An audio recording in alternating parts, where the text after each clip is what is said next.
Hey everybody, Kerry's How you doing? here with Michael today. Yes. Yeah, and where have you been? I was in Vegas for JCK Week, Las Vegas Jewelry Week. There's a few different names for it, but 6 days in the desert. Okay, JCK is Uh, One of the largest jewelry shows in the country. Mainly finished goods. There are, of course, loose stones and things of that nature. But right. That's a piggyback show, though, right? The Loose Stones, AGTA, so there's AGTA, there's JCK, and then there's the antique show at a separate venue. and Jogs. Oh, and Jogs at the Barrage. Not Yeah, anymore. yeah, Yeah, Jogs at the Watch Show too. Forgot about yeah. that one. I've never done that one, so I don't usually think about it. The Jog show is actually pretty cool. I've been there a couple times, and my turquoise guy is Okay. there. But that starts.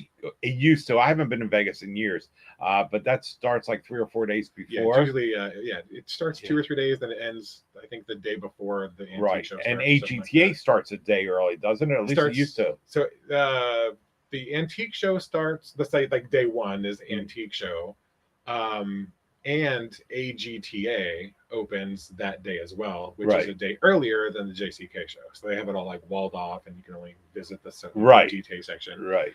And But AGTA is American Gem Trade yes, Association, where they have to tell you what it is. And when I mean what it is, I mean all treatments on the receipts. It's got to show oh yeah. treatments So and there are the responsibility disclosure is like their huge thing, which is why I'm a member. Like yeah, because I've bought stones from people before who some knew what they were and didn't tell me. Some people had no idea what the treatment was if it was treated. So, I mean that's a big thing for me yeah. is disclosure on any kind of treatment a stone has undergone. The only problem I have with AGTA is it costs more for the goods. I mean, if you go to the AGTA show, you'll pay a higher price than the same vendor is sitting over at another show. Well, yes and no. I mean, I some of the goods are definitely comparable, but the expenses are also a lot higher for the Yeah, show. So that could be part of the reason. yeah, Um, but you also know what you're getting. yeah, and that's really important. I mean, it is. It's a big deal, and you have recourse should something have gone sideways, even if it was the fault of neither party. Yeah, So, yeah, cool. yeah, Well, you have a little addiction you want to tell us about? a little addiction. No, no, it's not a little addiction. I know Yeah, addiction usually has a negative connotation, but yeah. in this sense, I'm addicted to buying stones. Well, we send our customers that have bead addictions to the BD4 clinic, so there is at least that for them. What do we have? We don't have anything. The Jemmy. It We'll have seemed to, Gerald Ford wasn't addicted. It could be the Jemmy Gerald yeah, clinic. we'll have to figure that one out. But no, but yeah, it's it. And truth be told, if my trip wasn't already prepaid, I probably would not have gone. Now, did you go out there to work at all? No, just shopping. Oh I met wow! I met my best friend out there, and Oh we did wow! some shopping for 5 days. Wow! Yeah, We got into some trouble. I can imagine. I can imagine. I got in trouble when I go out when I've been out there. I haven't been out to JCK. Oh, it's got to be 6, 7 years now. It's just I haven't been out to it since it was at Mandalay Bay. Okay, so it's three. Yeah, it's been At, three, at like 3 years or least, so. yeah, I miss having it in Mandalay Bay. yeah. That was great. I would, Actually, I miss them all being under the same roof at the convention center. That was yeah, awesome. that was good. That was great. Yeah, yeah. I used to like take the monorail. I would stay on a Harris property because I used to gamble. I used to gamble a lot. We don't talk about that anymore. I don't think I've been in a casino to gamble in 7 years. But so I'd have my hotel rooms for free. Yeah. So I would fly in, stay at Harris, go out the back, take the monorail, take that all the way down to The right across from the convention center. Tropicana. No, and then walk to Mandalay Bay Oh, gotcha. Okay, because great. at Tropicana there was a show. It was the JAS show Right. that went to the Tropicana that doesn't exist anymore. For those of you in Vegas, the Tropicana's gone. Well, Uh, most of it. I most of drove it. by some of Yeah, it. it's sort of gone. It's going, gone. Yeah. Uh, Had I been there the week before, I could have gone shopping. I saw videos of or YouTube videos of people that Mhm. have gone. Yeah. It was expensive. They Well, I mean, they're very proud of their stuff. They're junk. well, Yeah, pre how old? Yeah, demolition. yeah. How old was that property though, and how old were the things people were buying out of the rooms? Okay, I will tell you how old that proper it was. When I first got into the wholesale end of the business, I flew out to a Vegas show that had nothing. JCK did not own any shows. This is in the 80s, and I got robbed out there. The show was at the Tropicana. I was staying at the Tropicana.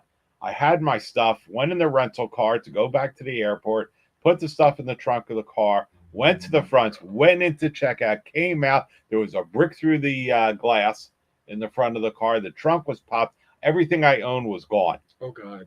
Everything I owned, including checks, passports, driver's license. Luckily, that wasn't such an issue getting into the airport back then. Right. But I lost everything. Oh, so that's horrible. I'm glad the Tropicana is gone. Thank you. Gone. Vamoose. Right. Yeah, that was a crazy time. So there's more to that story, but yeah, that's a different video. I don't talk about that much. It makes me sad. All right, so let's see what you apparently acquired. It was a very pink and purple year for me. I'm just saying, yeah, it was, wasn't it? And it didn't like plan to be that way, but it just so happened. A lot of the things I bought are shades of pink and purple. Let's see. Purple is my favorite color, so that's never off the menu. Should we go up there or should we go down here? Oh, this makes it bigger. Let's go up here. Okay. All right, what are we looking at? That is a wonderful domestic pink tourmaline from San Diego County. It's from the Tourmaline King Mine and cut by a really well-known stone cutter, Tim Condren. It's gorgeous. Oh, it's a stunning piece. Didn't plan on owning it, but I'm really glad I do. It was kind of a toss-up between that and a different one, and I actually ended up with that one. So let me back it up. We seem to have run into something else here. My purple garnet. All right. Yeah, here we go. Yeah. We're going to go out of this one. So this is from San Diego. It is. So we have two. I think we talked about this before. We have two tourmaline areas of the United States. Yes. Right. Maine and San Diego. Yeah. Okay. So this is from so it's Tourmaline King, Tourmaline Queen are on the same mountain. Okay. Just, different entrances basically. Okay. Same pegmatite. But yeah, I've been collecting material from the area, from San Diego County for many, many years. Cool. And this is actually my first piece from the King Mine. Wow. So that it's I got it from a really good friend of mine, so that makes it even a little more special to me. Yeah, it is a beauty. All right, let's go on to the next stone. Mozambique purple garnet. Purple garnet. Yeah. I had a purple sapphire look like that once. Many years ago. I'll take one. Yeah. many years ago. I won't say no. But this is over 8 carats. Wow. And this is the largest one I've seen personally. I mean, what's the size of that? 10 by 12? 10 by 14? 13 and a half by 9.5. Okay. I think in that neighborhood. Okay. But yeah, it's over ½ inch long. And it is truly that color. It's amethystine purple. It looks like just. It looks like African amethyst color. That real that regal royal purple. Yeah. I can't say Crown Royal because it's not Crown Royal purple, but now close. Was this the one that you showed me that sparkles? Yeah. Really sparkles? Yeah. You can't really capture this in this video, the sparkle. I think if you want, I can send you another video. Well, maybe we'll do that on something else. We'll do that in something. Okay. This is a 1.5-carat-ish sapphire. It looks quite pink, but in hand it does have more orange in it. And it does have a report from a Sri Lankan lab stating that it is orangey pink and it is a natural Podporoscia sapphire. I was going to ask you about that because definitely we're not picking up the correct color then. Right. So, yeah. Some colors, green is especially difficult, but some colors just don't show up well on camera. It's gemstones. It's just gemstones. I mean, pearls I have trouble with. Emeralds, trouble with. Reds and green is the worst. Yeah. And red is a very close second. Yes. Terrible to take video of. But it's definitely orangey in hand. It's a beautiful sapphire. And I bought it, aside from the fact that I got a decent price on it, I just love the way it's cut. It is beautiful. It's like they started to facet it, but just said, no, we'll just polish it and make it look fun. So yeah, there'd be no reason for the faceting. Yeah. All right. So we're moving on to my passion. Mine, obviously. I bought 4 of these. All right. Can you guess in the comment before we go any further on this? Can you guys guess in the comment section what this is? We'll give you a couple seconds here. Yes. All right. We'll see if you guess right. What is this? That is an Edison pearl. Aha. So freshwater Chinese pearl, but the color is ridiculous, and it's huge. I know it doesn't. There's nothing for scale in the video. Yeah. But I bought 4 pearls, and the smallest one is over 16 millimeters. Yeah, that's bigger than probably most of you all have ever seen in person a round pearl. Sure, you've seen comet pearls and fireballs of this size, but not a round pearl. This is imperfectly round, but yeah, it'll be millions of dollars. I mean, it'd just be ridiculous money. Well, that's why it's under 1,000 instead of 2, 3, or 4,000. Yeah, and that color is totally natural. Yes. It's not stimulated to that color. It's not, they didn't feed it any special purple bologna or anything diet.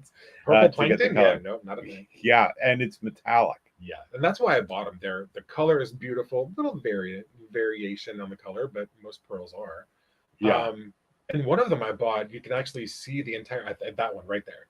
You can actually see the entire spectrum from the top left where it's more red and pink. Dead center, it has like that teal green. Can I see you photographing it? Yeah. Yeah, that's you. And the luster's fantastic. And yeah, the luster in this is incredible. Yeah. But the fact that they were that color and that size, I just couldn't say no. Yeah. And so these are, I mean, even like they're under $1,000. And there is, well, one of them's over because it's over almost 18 millimeter.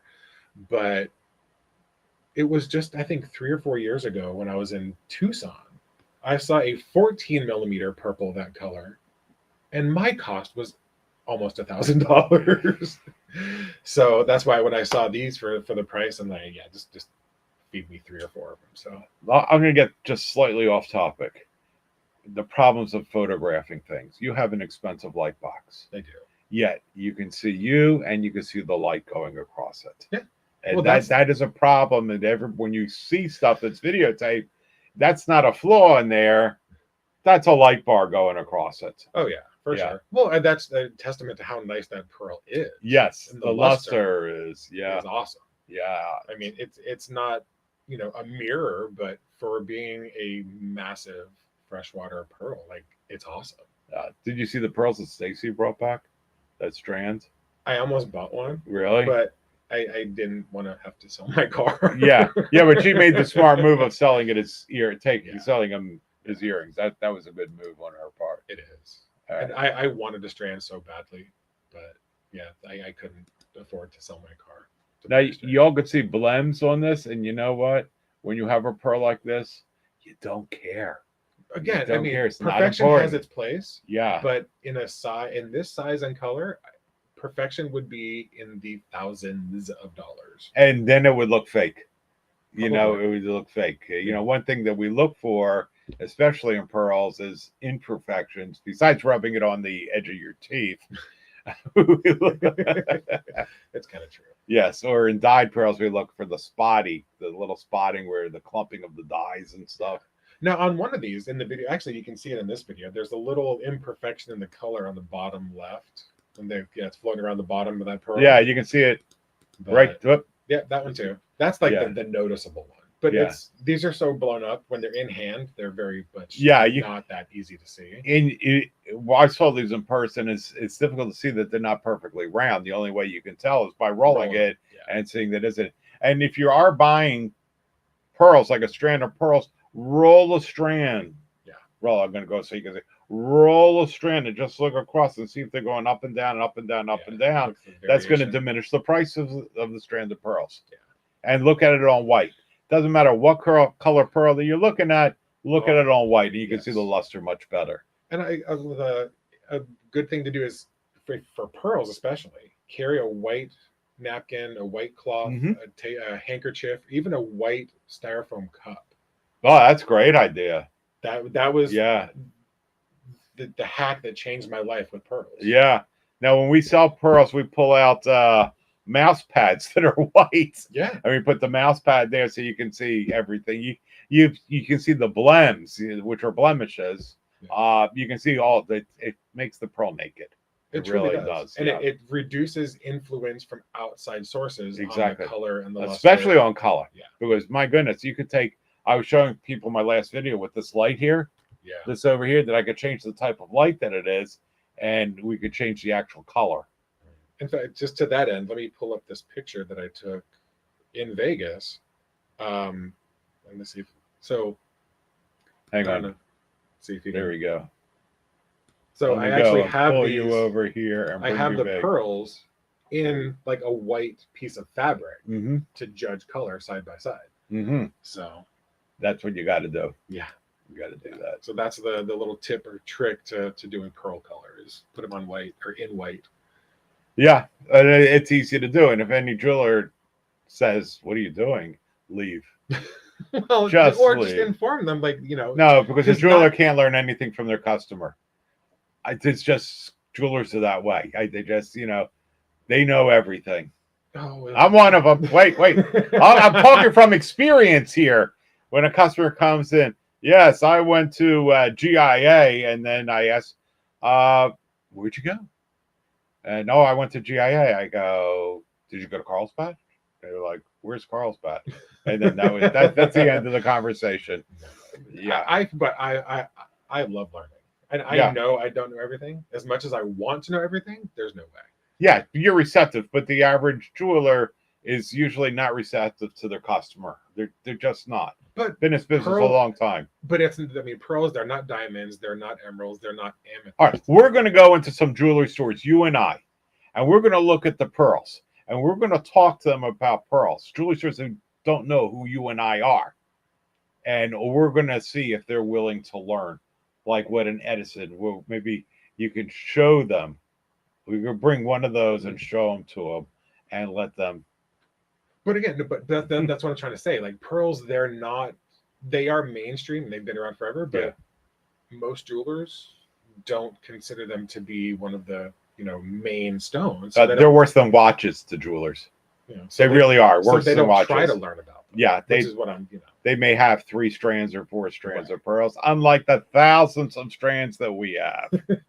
The thousands. Please buy some of our pearls.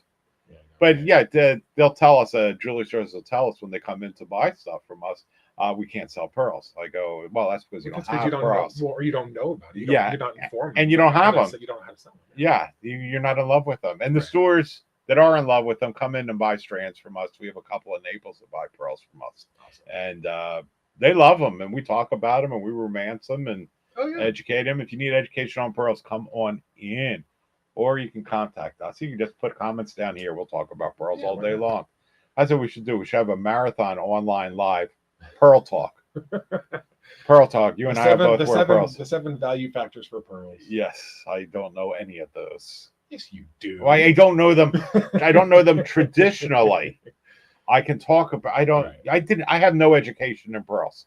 The education I have in pearls is from dealing with pearl guys for 30 some years, because I like pearls from the beginning, and I could tell you about the beginning of the Chinese freshwater rice pearls, which look like Rice Krispies. That cost me $40 a strand back in the 80s. Now they're worth $1 a strand on a good. They're so bad we don't sell them. Yeah. Yes. And as soon as you see them come in a state, you're like, oh, I know where those from. Yes. But, so you probably know more than I do, and I actually spent a week at GIA learning about pearls. Yeah, but see, information that I should know. For instance, the largest Okoye / saltwater pearl, Okoye. Ooh, ding! Somebody just made. Somebody bought something online. You heard that ding? That's our store going. Pearls. Ooh, maybe it's your deal of the day. Yeah. Well, we have this Sunday. We have lots of deals on Sunday. Right. But yeah, that's so. Well, I didn't know that saltwater pearls above 8 millimeter don't exist. That I didn't know. Well, in Okoyes. And of course, Okoye saltwater pearl. Yes, you're right. See, I'm using them interchangeably. Wrong. Well, no, there are other saltwater pearls. Right. Yeah. Exactly. I didn't know that, and I called you while I'm at the show because I'm looking to make a deal on 10 millimeter pearls from the 80s. No.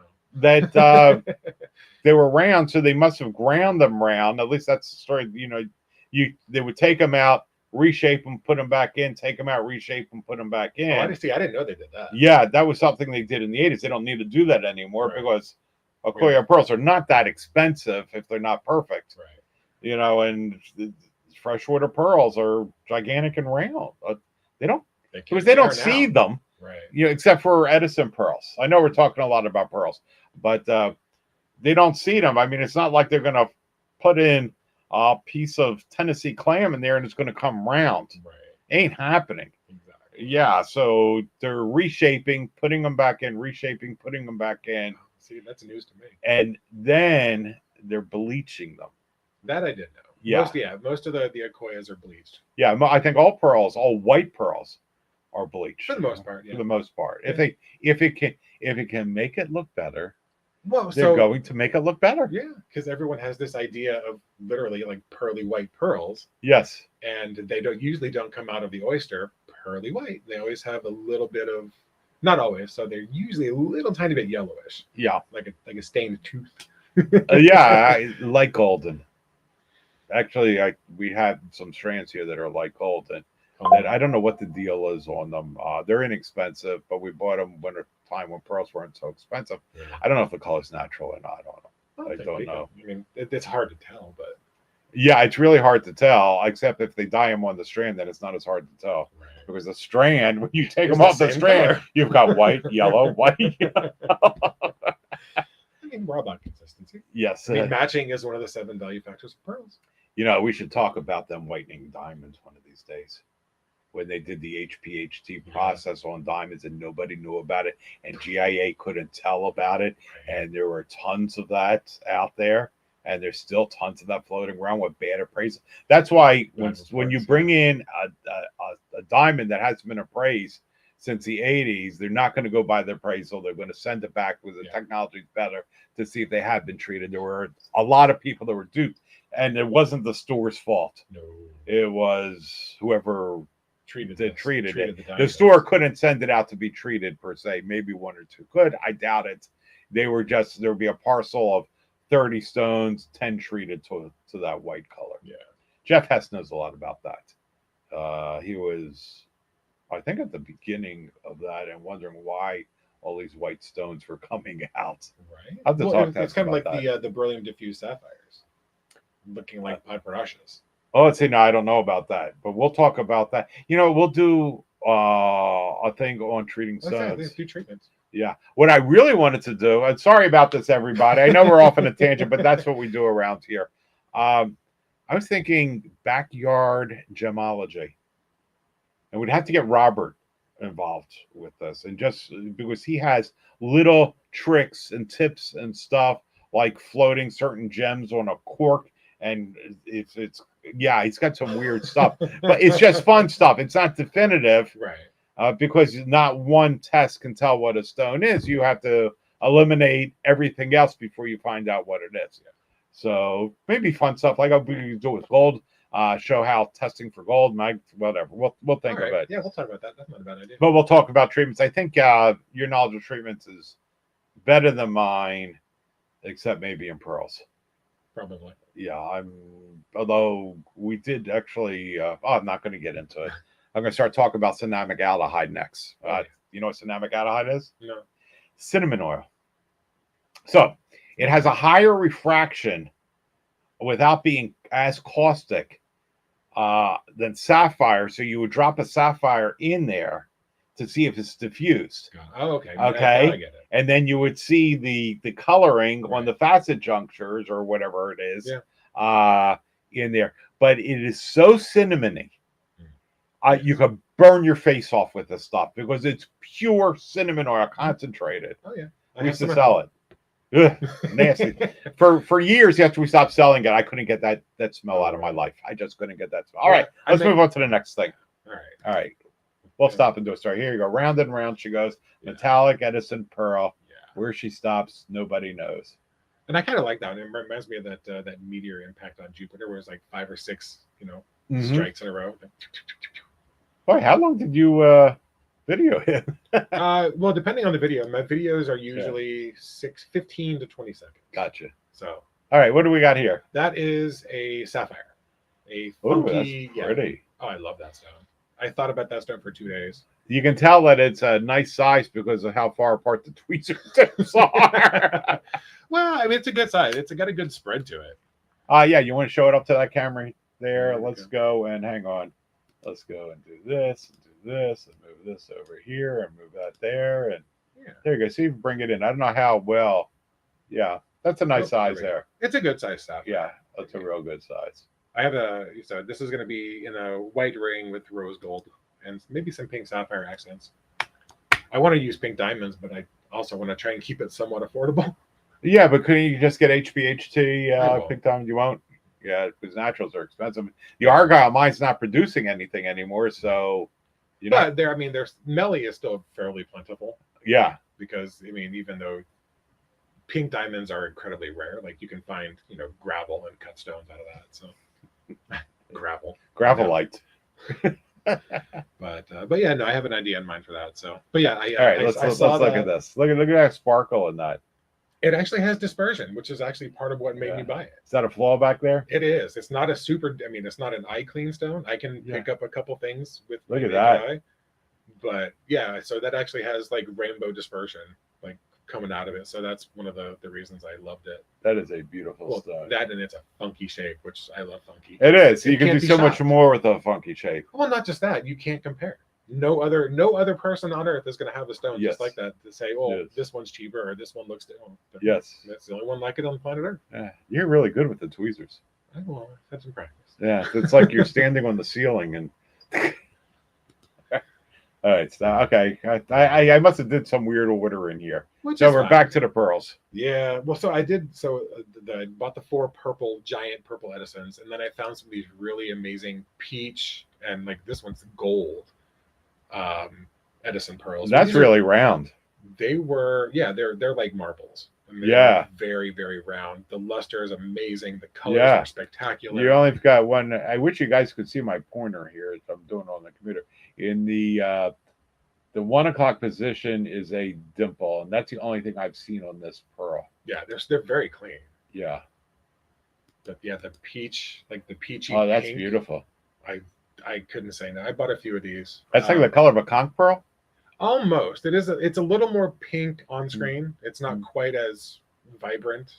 It's definitely more of a peach. So what it looks like is a golden base with pink orient, like the pink orient giving that peach color. Mm-hmm. So yeah, love them. Had to buy a couple. All right, these are a lot smaller. What do we got here? Rainbow Labradorite. All right, and so we're gonna have to do it, aren't we? We are. We're gonna have to go there. Let's go there. Whole giant family tree of feldspar. Yes. You have moonstone. Is one branch. You have labradorite, which is another branch. You have this whole giant conglomerate of. Yeah, but let's just say with labradorite and moonstone, not to confuse people too much. But so moonstone has that billowy silver or blue sheen called adularescence. All right, let's show that. You can see the sheen, the blue, silvery blue. Look at that. But anytime you have any other color, whether it's green, orange, pink, purple, it's going to be a labradorite because that phenomenon is called labradorescence. So the trade calls it rainbow moonstone to keep things easy. Yeah, only because it's clear and light in color, so it's moonstone and not labradorite, but that's not true because labradorite can be clear if it is flashing multiple colors and not just flashing white and blue. Yep. So if it's silver or blue, that's adularescence for moon, and it's a moonstone.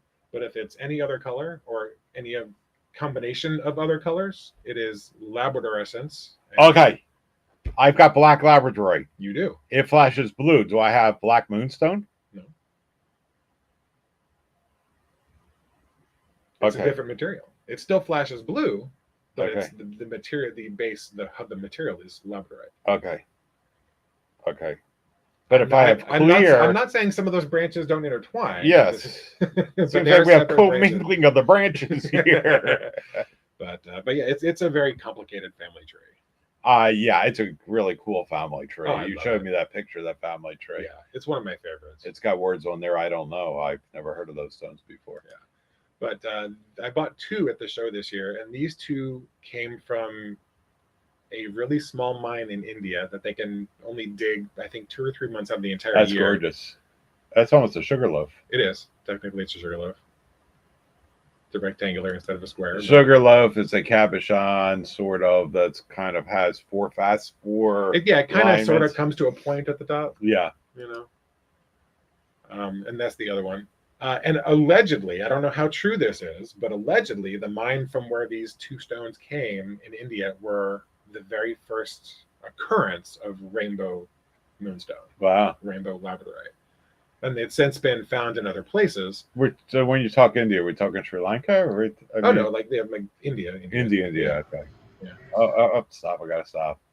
This is one of my favorites coming up. Yeah. This is one of my favorites. All right. Not the easiest stone to find, but when I find some, I always buy it. Yeah. The problem is when they mining for gold and they're rock crushing. Yeah.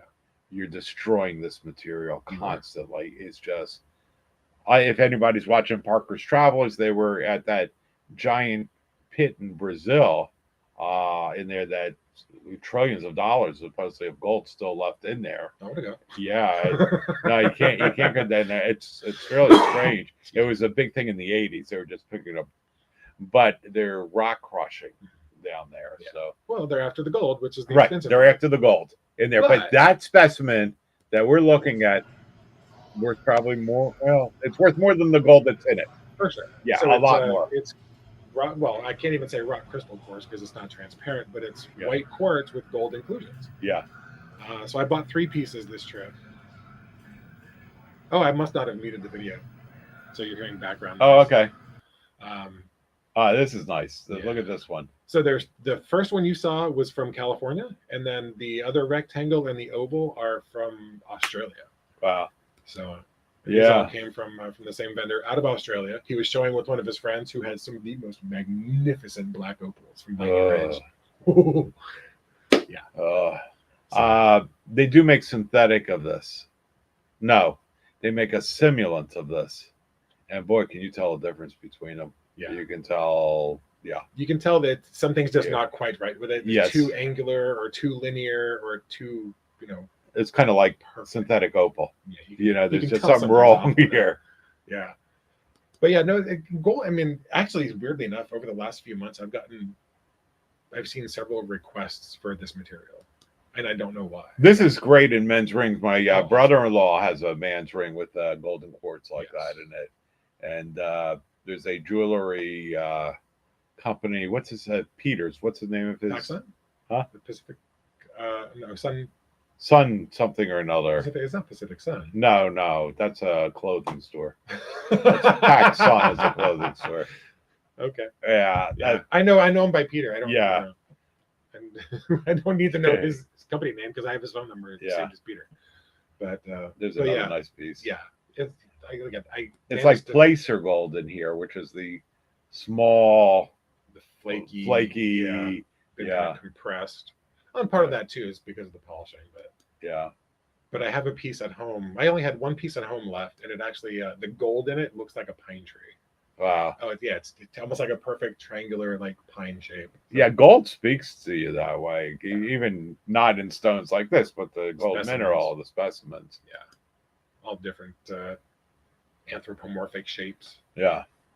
But yeah, no, these were super fun. So I just bought 3 stones, and I'll sell 2. Do you got plans for them, or are you going to sell them? I'll sell 2. I'll probably keep 1. Yeah. And this is a little odd. I say oddball, but it's only I say that because it's not a traditional like round brilliant. It's got a ton of extra facets in it. Is this fire polished? No, but I am looking for those. God, they should be around. You just go on JSJ and ask for anybody got a fire polish. No, they're few and far between. But this how many facets? Over 100. I know it's got to be one of those like branded, patented cuts. But the reason I bought it was the fact that under the microscope, it's right under the table. It's got at least 2 diamond crystals. It has at least 2 crystals under the table. Okay. Maybe 3. Okay. So diamond within a diamond. Kind of, sort of, yeah. And almost like they're stacked, but the depth of field or like the space between them can be so tiny. And one of them may actually be like a trigon on the surface of one of the other crystals. Got it. So got it. I mean, break up that 60 power magnification. Yeah, we got it right there. So I got to learn how to use that better. Yeah, today might be a good day. All right, what do we have here? And you remember we talked about tourmaline, and I showed you Right. those 3 funky shaped Pyriba. These 6 diamonds are going with those 3 weird shaped Pyriba tourmaline. These are great shapes for diamonds. These are small. Yeah, so about 20 pointers. So there's 6 stones, and the total weight is a carat 73. So they're 30-ish, just under 30 pointers. But yeah, the unique shapes are what get me. Yeah, the shapes are great. Yeah. This would make a great gypsy set ring. I mean, know. can you imagine a man's gypsy set? Yeah. And I'll show you. I did. You did? Yeah. I actually made 2, one for me, one for a good friend of mine. But I mean, the half moon's kind of sort of standard, but like the shield that's on the top, the bullet shape on the left, that hexagon, Duchess. yeah, the Duchess, the hexagon, very unusual shapes to find. Yeah, so. If you had one of these out by itself, ho hum. Mm-hmm. But the grouping there, is what makes it. Mm-hmm. That's really cool. Yeah. So just imagine those with some similarly cut neon glowing Brazilian Pyriba tourmalines. Oh, sweet. Yeah, but you wouldn't want to go and gypsy set the Pyribas. At least I wouldn't want to set the Pyribas. I'm not doing this setting. Yeah. So that's like some super fun stuff, and a couple other things. I bought them loose, but I just kind of put them together this morning to fit them in the little box. There you go. But these are rubies, sapphires, and Savorite garnets. That's an ombre of colors. Yeah, my little rainbow suite. But it's going to be a hexagonal cylinder pendant. Okay. And each side is going to have 6 stones on it. And I started this project, I think, 3 years ago by buying a rose cut diamond. And I'm just now getting around to starting to finish the project. But it's pretty cool. So the rubies are Mozambique. The orange and the yellow sapphires, they're beryllium diffused, so they're treated color. But a lot of times to get this many matching, you need the treatment. Otherwise, few and far between. Yeah, I'm not so. Yeah, I used to be a purist. Can't be treated, can't be this. Then I realized that my cotton shirts are all dyed. And I'm thinking, you know what? We're not selling Maseratis here. Right. We're selling things that people like. As long as it doesn't come off in your hands and as long as you know what you're buying. Right. Well, again, that goes Don't have a problem with that. Goes back to the disclosure with AGTA. Yeah. You know what you're buying. Yeah. So. And you still have to test. Especially with lapis. Got to test that stuff all the time. A little acetone never hurt. Yes. Unless it's dyed. Yeah. Yeah. And then one of my other favorites, I'm a jade fanatic. Love jade. I wear a jade bangle. I have for 13 years, I think. But I bought some really pretty ice jade last year and found a couple little nice greens to go in the middle for, I don't know if I want to do a pendant and a ring or if I want to do a pair of earrings. So ice jade and green jade. All Burmese material. Interesting. Super fun. And there's a lot of people think jade is green and that's it. But it actually has an entire lavender jade is like my holy grail thing. And my mom has lavender jade. And I love lavender jade. As a matter of fact, a deal of the day, if you notice today, is jadeite. Whoops, wait, I'm not on camera here. Hang on here. There you go. Here we go. We're going to just switch around here. Look at that. Different colors of jade. And this is jadeite jade. Jade is broken into nephrite and jadeite. Well, now there's omphacite. It's the Pandora's box just got opened. All right. In the jewelry end of it, it's usually jadeite and nephrite. And nephrite is usually that spinachy green, although it could be other colors. Yeah. Mutton fat jade. That's nephrite? Nephrite. Yeah. Yep. So these are not the apple green of jadeite that we all can't afford. So we have to make compromises, and this is a compromise. And it's very pretty. Well, don't forget, not everyone loves that hyper bright apple green either. So, and that's why we don't mind things like that. Yes. Everyone does the same thing. Yes. Yes. And yes. And one other thing. What is that noise? That's the golden quartz video again. There we go. All right. Telling stones are real or not, cold to the touch is not. That's one way. No. I can give you plenty of stuff that's cold to the touch that are not stones. Yeah. So, and the fact that it's warm, maybe because it was under lights or in your hands or whatever. So, ambient temperature. but jade is on the cool side. I just picked that up, and those are pretty cool. Yeah. That's what just made me think of it. All right. So, what do you got? That ring? I did buy one finished piece. I did buy this fun little ruby and diamond ring. Let's see if we can. And this is I know how this is going to sound, but the reason I bought it is because the ruby fluoresces really, really nicely, and one diamond fluoresces blue, one diamond fluoresces yellow. So I couldn't say no. I had to have it. No battery. I thought I brought mine with me, but I didn't. But yeah, so that's the reason I bought this ring. Yellow, bright red, and a blue fluorescent. Pretty. Yeah. Pretty. And it's a simple 3-stone ring, easy to wear, easy to sell. Hopefully. Yeah, I like fluorescing. I like fluorescing in diamonds as long as it doesn't make the diamond hazy. Right. And then this one, I bought this little diamond crystal because it fluoresces hyper yellow. Like this thing glows better than a traffic light under UV. Cool. It, it's not expensive, but it's super fun. Cool. Yeah. All right, got another order in. Yeah, I like orders. I like Sundays. Yeah, order up on Sunday. Make me happy on Sunday. Right. Monday through Saturday, I'm not so happy, but I need to be happy on Sundays. Yeah. So, all right. That's it. That's a long video, 41 minutes. Wow. Well, we always get to talking, Yes. Talk about something you love. Yes, and I definitely want to. The next video we're going to do is going to be on treatments. Yeah. And the good, the bad, the ugly, and I'm sure we don't know everything that goes on. I don't think anybody. I mean, should we talk about andesine? That's in the diffusion part of the treatment. But it's still treatment. Yeah, it's still. Not everything is what it reputes to be. Even in synthetic diamonds, not everything it reputes to be, because they will do HPHT treating on a CVD stone to make it whiter. That's true. So, but at the price, who cares? I know.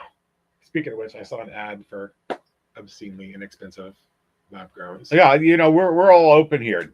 Yeah, lab growns. Now they were GH color, because I saw the same ad that it was having the GH color. Was that was it in Hong Kong? It was the Hong Kong show. Yeah. And GH colored.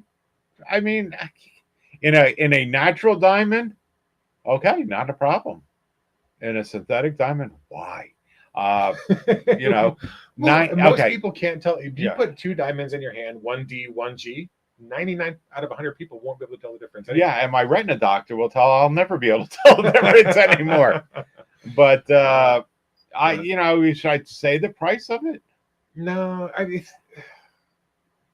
it's going to end up that way anyway. Let me put it this way: if you bought it for $195, the jeweler's making money. Right. Let's put it that way. Yeah, they were selling 1 carat stones for under $200. Yeah. Ridiculous. Yeah. Like it's going the way of CZ in my opinion. Well, I think it's going the way of moissanite. It's where I think we're not going to replace CZ, because you got people like Anna Zuckerman Jewelry. She deals with beautiful CZ jewelry. Oh, just fine jewelry. Top, but CZ. But CZ's. Yeah. This product is not going to replace it, because CZ you can dop it in colors and all that other stuff, and you can get giant stones. Right. And moissanite, there is absolutely no point to moissanite at this point anymore. Yeah, not anymore. Because I think I can buy moissanite for $50 a carat, for $30 to $50 a carat. But I have to buy it from my supplier in China, get it shipped over. There's all kinds of paperwork involved. Yeah. So maybe when it gets here, if I was getting it from Stoller, I'd say it's about the same price as what this lab-grown diamond is. Yeah. Well, and diamond is, you don't get that fake look that you do with some moissanite. Well, moissanite is beautiful, but it's not a diamond. Right. Yeah. And it has a different look. Right. It's twice as much fire. Yeah. As a diamond. It screams that, oh my God, look at me. Yeah. Just look at me. And of course, the original ones weren't so white. I happen to love it. That's what I'm saying. It's not. I happen to love it. I sold a customer of mine a 3 carat pair, 1.5 carat each year. Mm-hmm. Gorgeous. Yeah. In martini settings. Yeah. Gorgeous. Absolutely gorgeous. But it is what it is. Yeah. And we'll be able to do lab grown diamonds. I think. Oh, there was one thing at the show that was noteworthy. A 50 carat synthetic. Wow. Yeah, someone actually had a 50-carat synthetic faceted, not a rough, a 50-carat synthetic. I would like lab-grown to know diamond. the backstory on that, how long it took to grow, what type of equipment they used, because that's fascinating. I mean, that size is just fascinating. Right. I'm assuming it was CBD. I don't know. I don't know enough about them to even guess at that. But yeah, there was a 50-carat. It was eight, not long ago. 8 carat was pushing it. Yeah. You know, Well, I just saw recently GIA, and I say recently, like within the last year or so, GIA, so a 15-carat came through the lab, and that made the noteworthy part of the. Like, right, 15 carat. Stone. Yeah, but now it won't be. Yeah, exactly. And technology, what is it? Transistors, double the speed, half the size every so many years. So there's somebody's law about that, but I think that's even compressed now. And the same thing with synthetic diamonds. Uh, Yeah, it's crazy now when they do synthetic diamond beads, which I have asked them to do. We will offer that to you because I think that would be really that'd cool. be fun. A baseball cut, all the way around. And baseball cut is not that hard to do. Yeah. It'd be like 2 snow cones without the cones. Yeah, I mean, well, they make those in different stones now. It's Exactly. just a little bit more polishing work. Exactly, with a hole in it, do it in 1 carat sizes. Yeah. How expensive could it be? Well, labor is going to be kind of a killer on that one. The what? The labor would be a little bit of a pain. Yeah, but they're doing X-rated diamonds now. I mean, they're doing squirrels. Yeah, but those are all two-dimensional for all intents and purposes, two-dimensional and cut with a laser. Okay. Polishing, 500 facets on or let's say 100 facets on a diamond bead takes a little more effort. Okay. So. All right. See what I know. I mean, labor is going to be a bit tricky, but it's going to look cool. Oh yeah, I'd buy one. Yeah, but yeah, it's Swarovski. I mean, you're talking like a Swarovski 5000, Article 5000, which is the round Swarovski. Yeah. You know who could do it then? I bet Swarovski could do it because they're in the lab-grown diamond business. Wouldn't surprise me if they haven't started already. Yes. But I'm actually looking for some diamond beads for another project. I mean, I'll wait till Tucson. I need to. You looking for nice rounds? So is that what you're looking for? Probably. Yeah. Okay. You can talk to my friend's son. No, up in New York. Vinod Kotawala. Yeah, that's who I was thinking of. Yeah, Eshvar. You can talk to Eshvar. He deals in that kind of stuff. Yeah. Oh, but yeah, I spent the one purple garnet that I bought was more than my allotted budget for the entire show. Yeah. But the only reason I did buy this is because I got good terms. He's allowing me to make some terms after the show. That sealed the deal. That's another discussion that we should have is how the jewelry industry works without banks. I know. Yes, without banks, and how people get screwed. I mean, it's very easy. It would take, if I was not the person that I am, within 48 hours, I could probably leave with $2 million worth of stuff and disappear, and there'd be nothing they can do. Well, and that's the thing. Your reputation is everything in this business. So yeah, but a lot of them figure $2 million is screw my reputation, and they're gone, and we see that all the time. Well, I mean, we do see it. Yeah, and usually not on the retail jewelry level. It's usually one behind that on the diamond dealer level or the gemstone dealer level. Yeah. Watch Uncut Gems. That's why we were watching part of it last night. That's Adam Sandler's best movie, and I'll tell you, it's about as close to real of what goes on that end of the jewelry business. I made the mistake of taking my grandmother to see that movie. Oh, no, you don't want to do that. No, don't do that. No. And the fakest thing of that movie was that opal, and that real. No, the valuation of it. Value, yeah. The value of the opal was absolutely insanely ridiculous. Yeah. I mean, if they just moved the story from Australia instead of Ethiopia, right, then we're talking that kind of money. But that kind of opal does not command that kind of prices. Period. I don't care. And was that opal real? I mean, the opal was real. Probably assembled in some way, shape, or form. Yeah, I was going to say because even the black, it's probably was smoked. Right. That's a black opal from Ethiopia is smoked, and you can't tell. GA has no way of telling it. You assume if there's black opal out of Ethiopia, that's what I was told. The GA can't tell if it's smoked. They can tell on other types of opal. That it's smoked? Well, color tree, yeah. Well, no, there's a smoking process that they actually do to turn it black. Not a dyeing process, but a smoking process. Right. Like they do with Andamuka. No, Andamuka is a sugar acid. And sulfuric acid. Yeah, a friend of mine wrote the book on that. They do smoke those as well, though. So that's we'll have to talk about that in the treatments. Something else to learn. Yes, more things to learn. All right, we're going to end the video here. Right. Subscribe to the channel. Hit the likes. You know the routine. Ask and type down any questions. We'll be happy to answer. Yeah. All right. And we'll see you sometime in the near future. Sounds good, guys. Thanks.